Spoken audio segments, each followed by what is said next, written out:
তোমাদের মা মারা যাওয়ার আগে এই 3টা জিনিস রেখে গেছে। প্রথমে এই টাকাগুলো, দ্বিতীয়টা হলো তোমাদের মায়ের সম্পত্তি, আর তৃতীয়টি হচ্ছে তোমাদের মায়ের উপদেশ। এখন তোমরা বলো কে কোনটা নিবে? আরে আমি তো টাকা নিব, কারণ আমি টাকাকে অনেক ভালোবাসি।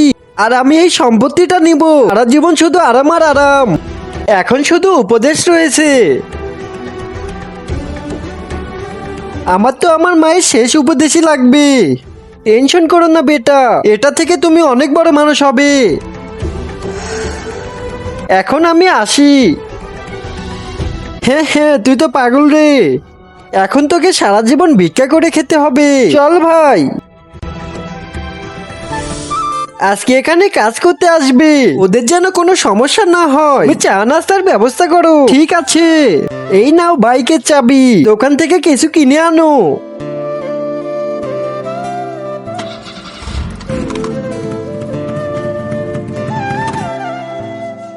হ্যালো, আরে কোথায় তোমরা?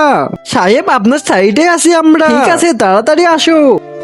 লোকেশন তো এটাই বলেছে, না হয় ওই লোকটাই। সাহেব আমরা এসেছি, আমাদের নাসিম ভাই পাঠিয়েছে।